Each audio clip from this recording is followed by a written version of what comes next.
In today's lecture, we are going to talk about lipoproteins. So basically, this is an introductory class to lipoproteins. So lipids such as cholesterol and triglycerides are hydrophobic in nature. And because they are hydrophobic, they cannot dissolve in water. Now, the blood is an aqueous medium. And what it means is cholesterol and triglycerides cannot dissolve in the blood on their own and be transported to tissues. Also, these fats or these lipids can be obtained exogenously, that's outside the body, from the diet. It can also be obtained endogenously. That means they can be synthesized by our cells, specifically the liver cells, in a process called de novo synthesis. Whether they are obtained from our diet, which is exogenously, or they are synthesized by the cells in the body endogenously, they must be transported to tissues where they are needed for energy. But then how can they be transported? Because they are hydrophobic, they cannot dissolve in the blood on their own and be transported to tissues. Their transportation must be facilitated by what we call lipoproteins. So, lipoproteins are spherical particles made up of proteins and lipids that help to transport fats through the blood to and from tissues. So, lipoproteins are spherical particles made up of proteins and lipids, and these particles help to transport lipids to and from the tissues. So this is the hydrophobic core. Okay, so this is where the cholesterol and triglycerides are located. So this is the lipoprotein. It has an outer shell and an inner layer. The inner layer is the hydrophobic core.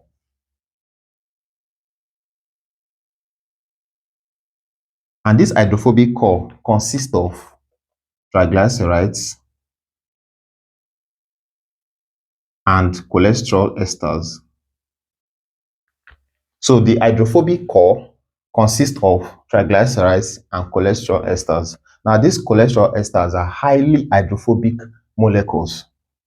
And then the outer shell of this lipoprotein consists of phospholipids,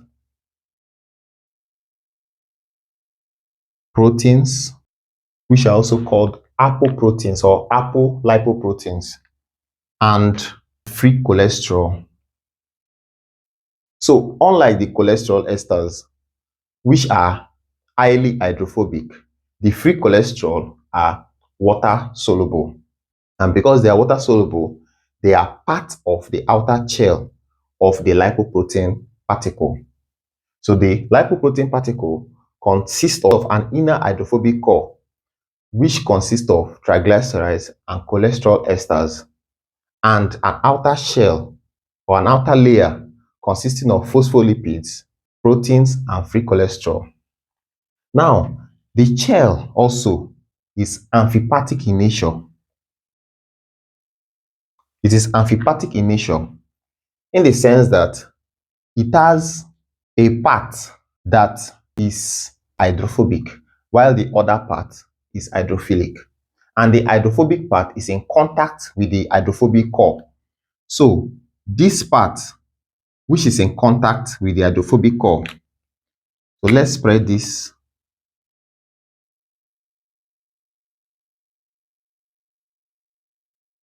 So, this part is in contact with the hydrophobic core, while this part is hydrophilic and is in contact with the surrounding aqueous medium, which is the blood. So this is the structure of lipoproteins. What are the classifications of lipoproteins? Lipoproteins are classified based on their density,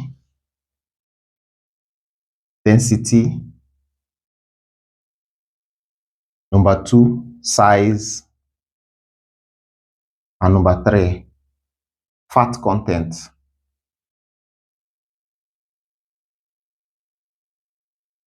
So, lipoproteins are classified based on their density, their size, and fat content.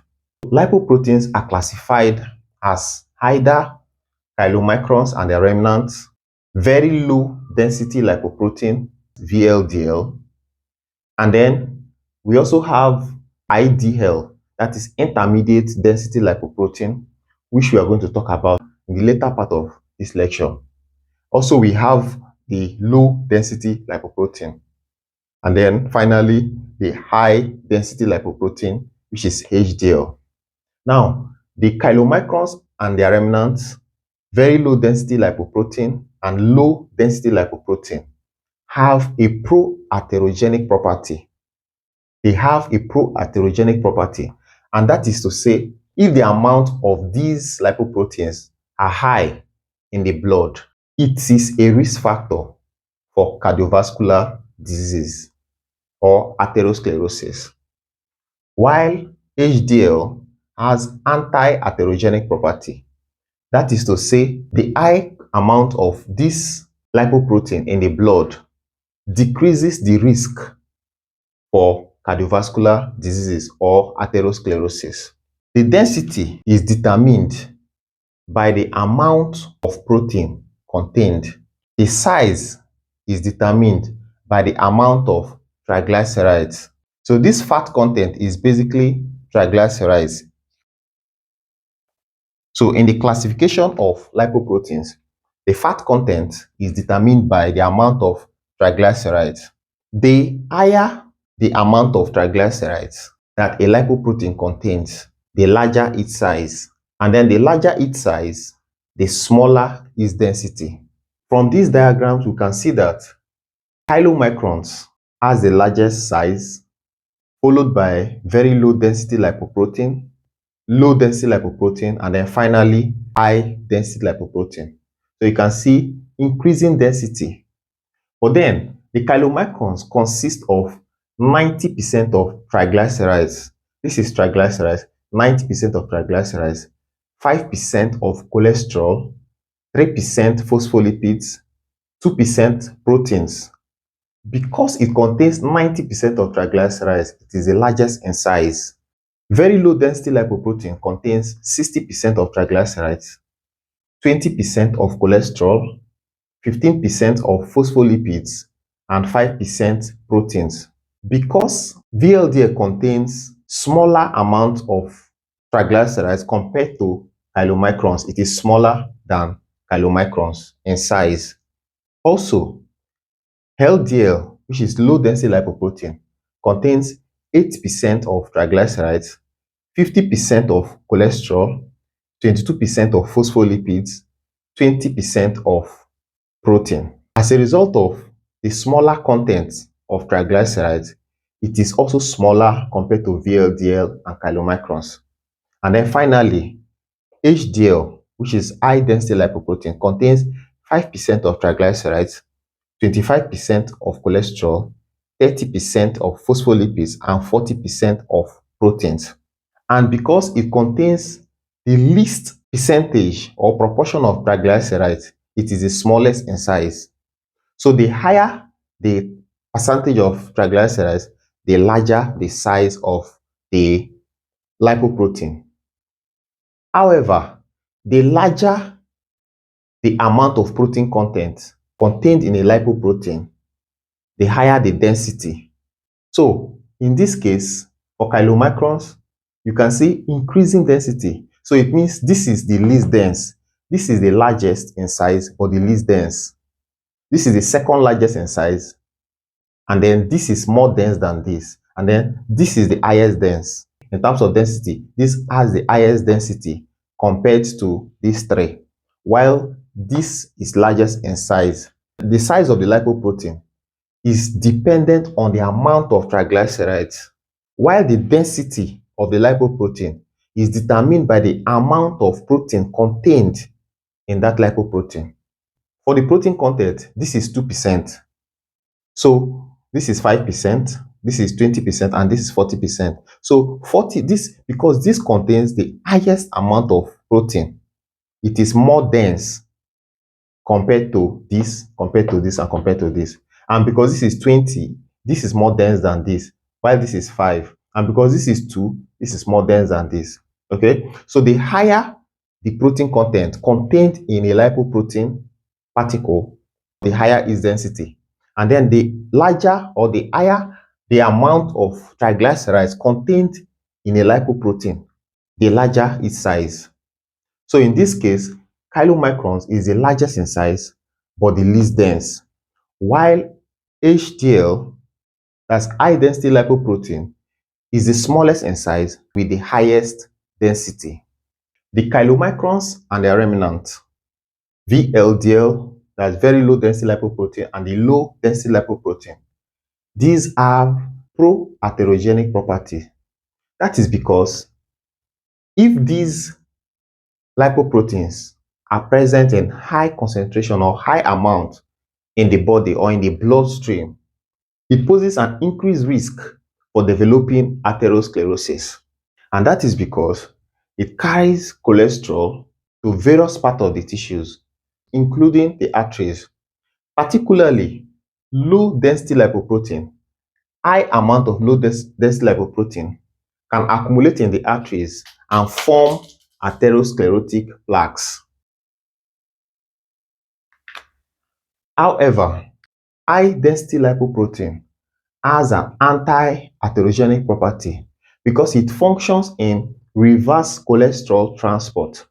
So while these lipoproteins carry cholesterol to the tissues, either from the intestine or from the liver to the tissues, to the various tissues, HDL removes excess cholesterol from various tissues back into the liver to be excreted. And because of that ability to function in reverse cholesterol transport, it has an anti-atherogenic property. And that is to say, high amount of high density lipoprotein in the bloodstream decreases the risk for atherosclerosis. So the next thing we are going to talk about is the apolipoproteins. Now the apolipoproteins are also called apoproteins. So they form part of the structure of the lipoprotein shell. They are broadly classified into 5 major classes, denoted alphabetically from A to E. And generally, they have some functions or some roles they play in lipoprotein metabolism. And these include structural stability, where apoproteins help to maintain the integrity and shape of the lipoproteins. Also, they play a role in metabolism of lipoproteins. They recognize and interact with specific receptors on cell surfaces.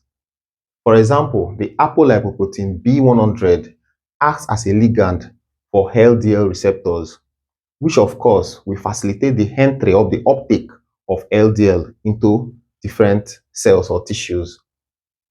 Also, they act as cofactors or activators of enzymes involved in lipid metabolism. For example, the apoprotein C2 activates the lipoprotein lipase enzyme.